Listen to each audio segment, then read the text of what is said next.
Conquering Mount Scrap with Brenda. I'm Brenda, and we're here with another episode of Quilt Bingo. Yay! It's Quilt Bingo, and it's about foundation paper piecing. And I'm sitting here now. The dice were not kind to me. I should have probably presented this one earlier, but it's a skill builder. It's all been a skill builder. So the guys that aren't doing so well on foundation paper piecing for the earlier ones, they can now go back, look at this one, and then go back and tackle some harder stuff. But first, before we get into the sewing of this really cute little idea I have, let's do our shout-outs. Tamsin from Beginners Quilting Hub. I can't even read my own handwriting here. So I think it's Tamsin.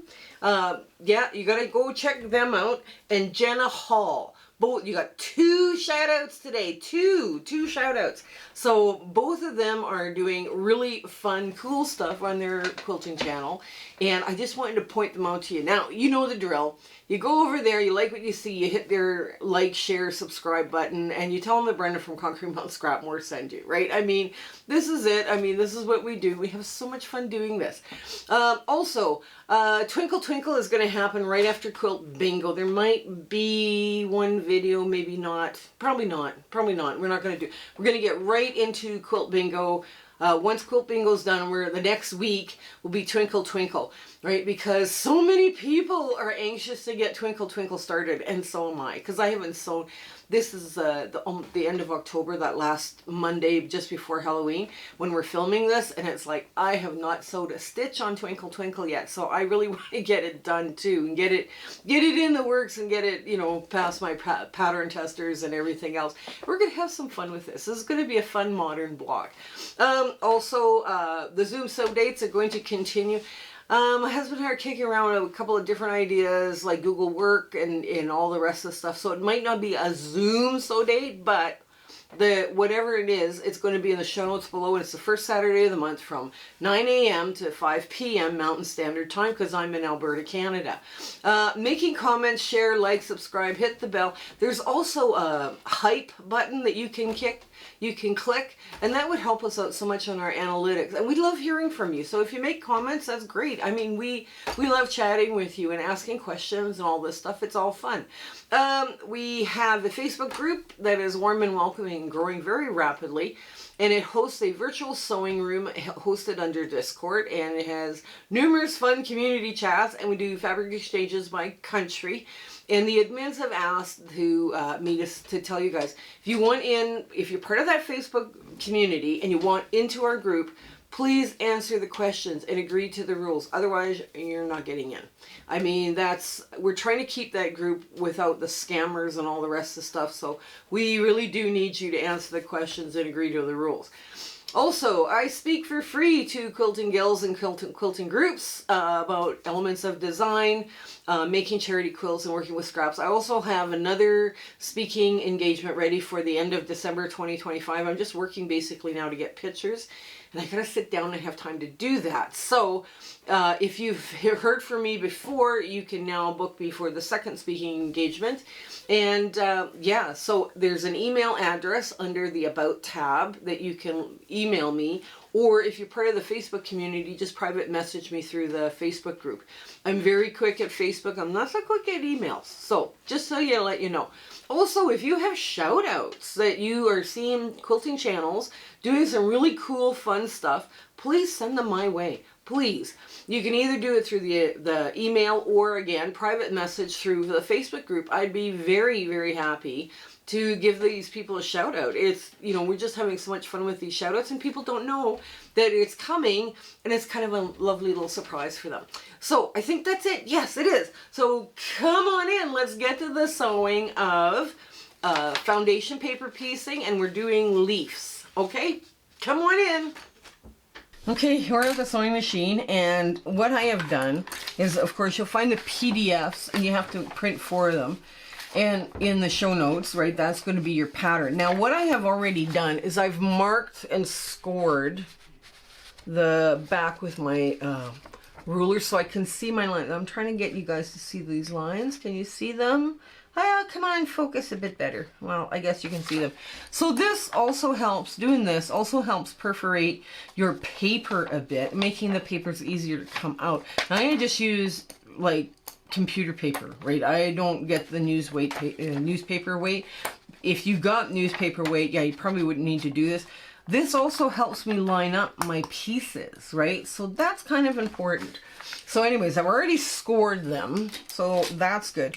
Tape is your friend. Oh my goodness, tape is your best friend for foundation paper piecing, especially when you start sewing stuff wrong. A sharp rotary cutter is really a good idea. Make sure it's locked, not like mine. I don't do as you say, do as I say, not as I do.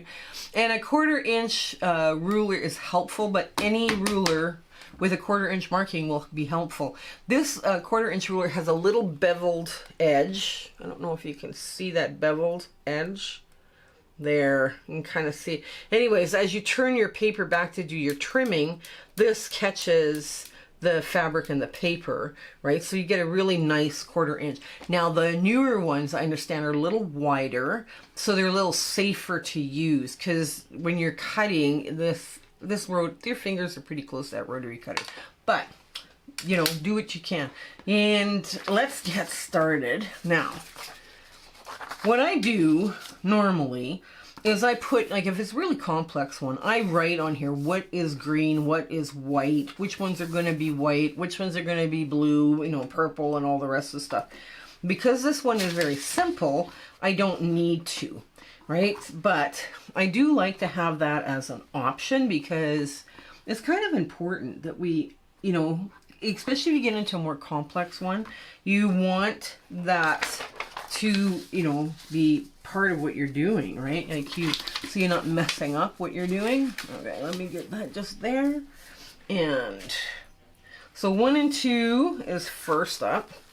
So I'm just going to pin them and put them under. Hang on, let me find my thing. Sharp needle. Sharp needles are very important. It helps perforate your paper.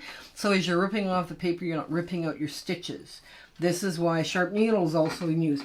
Now, the other thing is shorten your stitch length. I sew mine at anywhere from 25 to 30 stitches an inch, and I believe that's 1 or 1.5 on a modern machine, right? Because mine are a little different. I think I'm just going to move that up just a hair more. There we go. Just a hair more. Oops, there we go. Push that over. There we go. So we're ready to do that first line. Now that first line goes from point to point. Now I hold my thread here, right? I'm just going to move this out of the way. And then once I'm in the seam allowance, I go up and down. I don't move I don't allow my piece to move, and that creates a knot. And now I'm just going to go down. I'm going to follow the line. And if you're not good at following a line, go slowly. I'm going to get to the other end, and as soon as I get to that other end, I'm just going to go right in the seam allowance, again, up and down, and then out.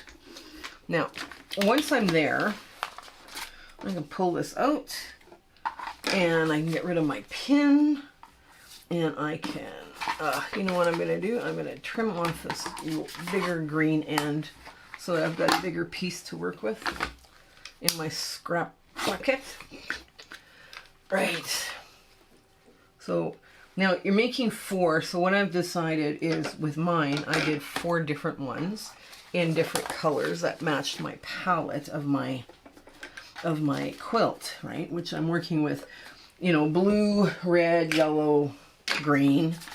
So this is the green one. So now what you would do is you take this over to your ironing station and you give it a good press.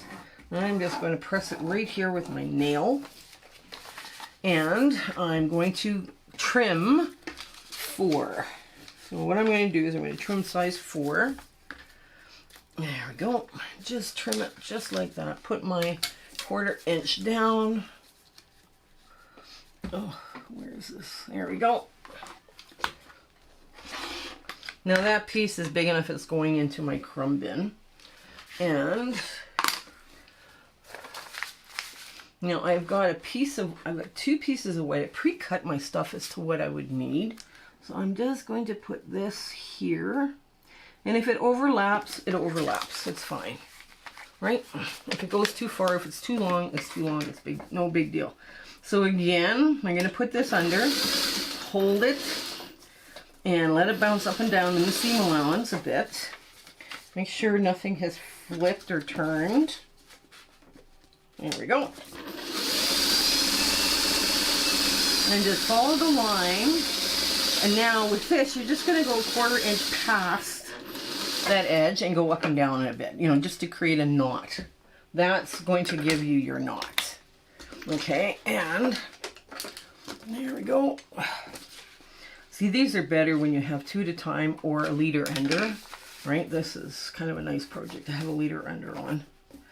And I think when I was making these, I was using all of the pieces, the other stars as leaders and enders. So now, so it's sew, trim, press, or sew, press, trim, right? That's the rhythm you're going to get into when you're doing these.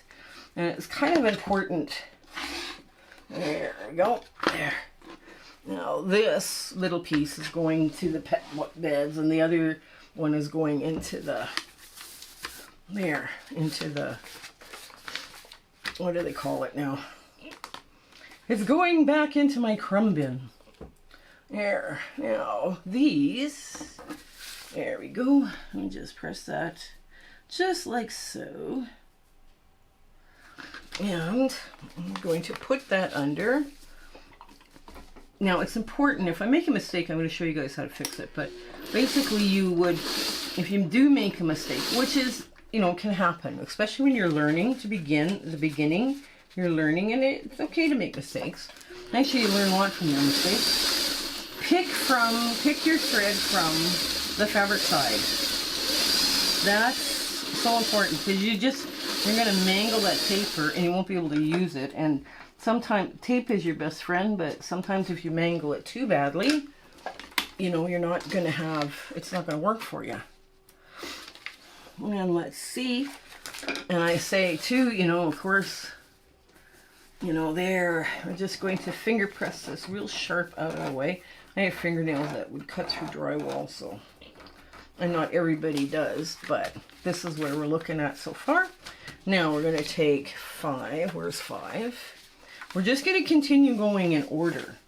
Now, this perforated paper with the, helps you also turn the fabric as to where you need to trim. That's also a really nice feature of why you would score your fabric with your tracing wheel. Right? There we go.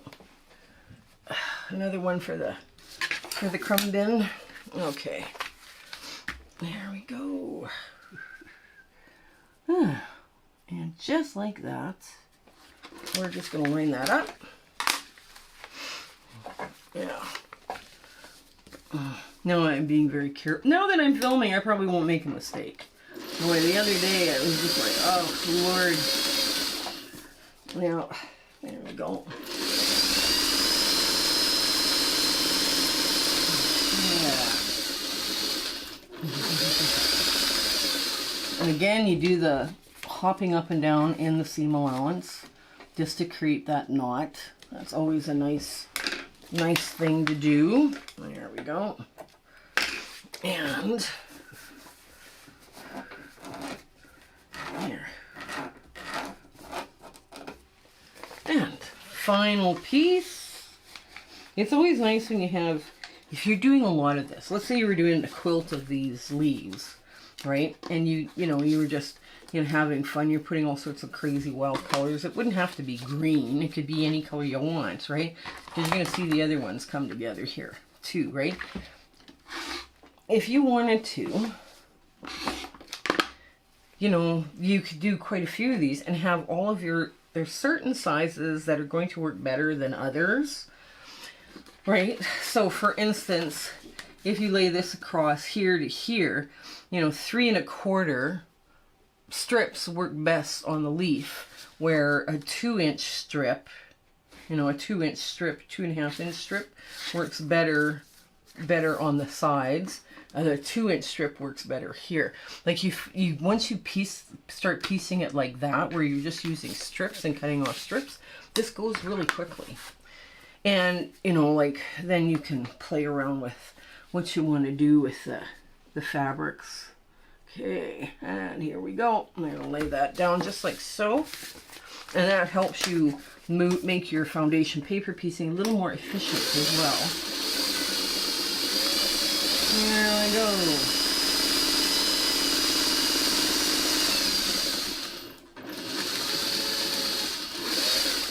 There. Okay, and with that, we're not done. We are not done because we gotta still move out this. Now, once we trim this, this will all be an outside biased edge, right? And we do not need that biased edge to be stretching in any way, shape, or form. So what we're going to do is, now that we've got all of this around, we're just going to go in the seam allowance. Oof, this thing needs oil. I thought I oiled it last night. Maybe I didn't. Oh no. So we're just going to go around inside the seam allowance, and what this will do is prevent the block from stretching, because all of this edge, once it's trimmed, it's all biased. This is your stay stitching, and this is the beauty of foundation paper piecing. You use all sorts of scrap, but because at the end of it, you don't know whether what's on grain and what is not, you know, you need to do your stay stitching. It's very important. Okay, now, so this is looking pretty and flat. Okay, so we'll move this out of the way and we'll just start trimming. Here's the other blocks I've done. I didn't want you to make you watch me do all four. So I did 3 out of 4. There we go. So now we're just going to trim. And like, these pieces go into the crumb bin, right? So they're not going to be wasted. Okay, now you just line up the 1/4 inch line with that inside line. There we go. And again, there goes. There, nice. And just take your time lining everything up before you cut. There. And last cut. Yeah, there. I like these Olfa rulers because the lines are so fine. They actually, when you've lined up perfectly, they're actually really seamless. Okay, so let's put these together. I'm going to put some crazy stuff in here. So there's my 4, and now I'm just going to sew it together like a 4-patch. So I'm just going to put them like so. Okay, just like so. Now I should probably change feet. If you were doing a lot of these, I would recommend you put a good 1/4 inch foot on, and you could sew them together faster. You know, because you would need quite a good stack to make an entire quilt. And the diamonds just go in.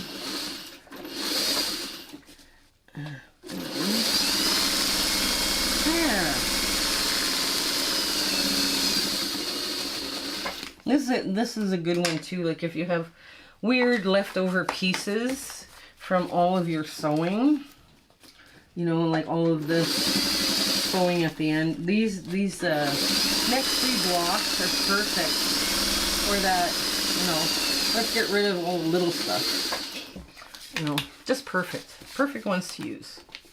Okay, so now one gets flipped this way, and the other one gets flipped the other way. There. Just flip it over like that. Now I'm just going to sew the rest of the 4-patch together.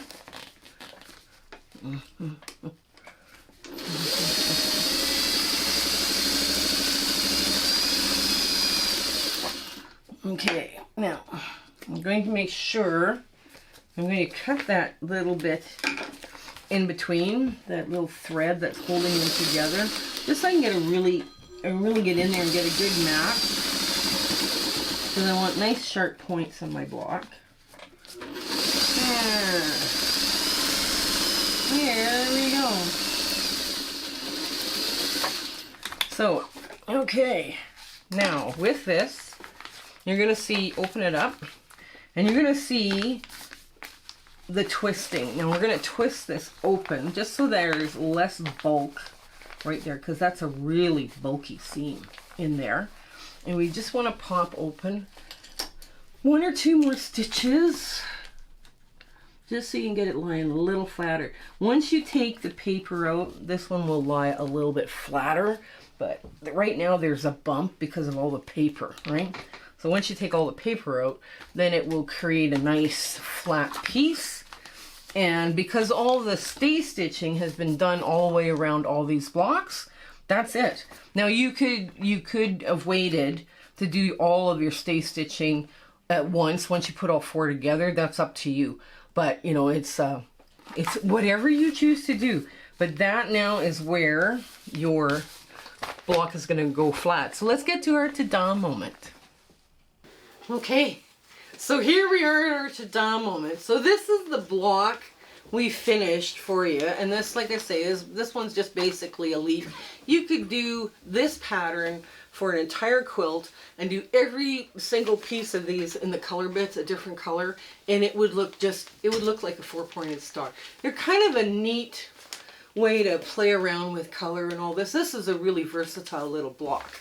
Now, the second one, the intermediate one, my husband actually printed 8 blocks, so I made 2 blocks. I have an extra block for an orphan block, that's fine.